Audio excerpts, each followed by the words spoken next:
এবার শুরু হলো আমাদের মাছের রান্না। আমরা দেখতে পাচ্ছি যে মাছের যে লেজ রয়েছে সেই লেজ দিয়ে ভর্তা বানানোর কাজ শুরু হয়েছে। মাওয়া ঘাটে ভর্তাটা যে মজা লাগে, ইলিশ মাছের লেজের যে ভর্তা খুবই সুস্বাদু এবং খুবই মজা। যারা খেয়েছেন তারা বলতে পারবেন। তারপরেই আমাদের শুরু হয় মাছ ভাজার কাজ, তেলে ভাজা, এবং তার মাছের সাথে রয়েছে মাছের ডিম এবং বেগুন ভাজা। আমরা দেখছি যে একে একে করে দোকান যিনি রয়েছেন তিনি মাছগুলো দিয়ে দিয়েছেন এবং তার পাশেই রয়েছে ডিম, মাছের ডিম, তার পাশে রয়েছে বেগুন। তা আমরা দেখছি একে একে করে ভাজতে, সেজন্য আমরা এর মধ্যেই অপেক্ষা করছি কখন খাবো। বিভিন্ন প্রান্ত থেকে মানুষ ঘুরতে আসেন এবং ইলিশ খেতে আসেন। আমরা বেশিরভাগ ক্ষেত্রে দেখি এই মাওয়া ঘাটে, ঢাকায় যারা থাকে, রাজধানীতে যারা বসবাস করে, তারাই বেশিরভাগ ক্ষেত্রে এই মাওয়া ঘাটে আসেন ইলিশ খেতে। সেই প্রেক্ষিতে আমরাও এসেছি আজকে এই মাওয়া ঘাটে ইলিশ খেতে। কেমন সেই ইলিশ এবং ইলিশের মজাটা কেমন সেটা জানাবো আজকে। এবং যদি বলে রাখি, সেটি হচ্ছে আমরা ইতিমধ্যে একটি মাছ কিনেছি।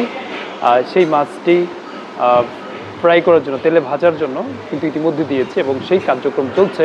এবং সেই তেলে ভাজার পরে ভাত দিয়ে ইলিশ মাছ খেয়ে কেমন লাগে সেটি জানাবো আপনাদের। খাবার কেমন লাগছে? অস্থির ভাই, অসাম, অ্যামেজিং। এই যে ইলিশ দিয়ে খেলা, কেমন অনুভূতি, কেমন, কি মজা হয়েছে? সবচেয়ে বেশি খাবারের মধ্যে কি মজা হয়েছে? সবগুলোই, ইলিশ, ডাল, পরে ভর্তা, পরে বিশেষ করে বেগুন ভাজি আমার খুব প্রিয়। সবচেয়ে কি ভালো লেগেছে? সবচেয়ে মাছের ডিমটা ভালো লাগছে। মাছের ডিম, ডিম। আর কি আর কি ভালো লাগেছে? আর ভালো লাগছিল যে মাছের ভর্তা, ইলিশ ভর্তাটা ভালো লাগছে। কেন এই মাওয়া আসলেন? মাও আসলাম ঘুরতে, পাশাপাশি ইলিশ খাওয়ার জন্য। মাওয়া ঘাটে এসে ইলিশ মাছ দিয়ে ভাত খেলাম। একেবারেই কি পরিমাণ স্বাদ, যেটা কেউ না খেয়েছে বলতে পারবে না।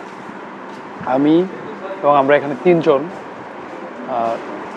খাবার খেয়েছি, খুবই ভালো লেগেছে। এবং যেটা হচ্ছে এখানে অতুলনীয় স্বাদ হচ্ছে বেগুন ভর্তা, মাছের যে লেজের ভর্তাটা, এবং এছাড়া আমাদের মাছে ডিম ছিল, সেজন্য খুবই স্বাদ লেগেছে। সবাই আসবেন, মাওয়া ঘাটে এসে ইলিশ মাছ খাবেন, ইলিশ মাছ দিয়ে ভাত খাবেন, তাহলে দেখবেন যে একেবারে একটা মনে শান্তি লাগবে।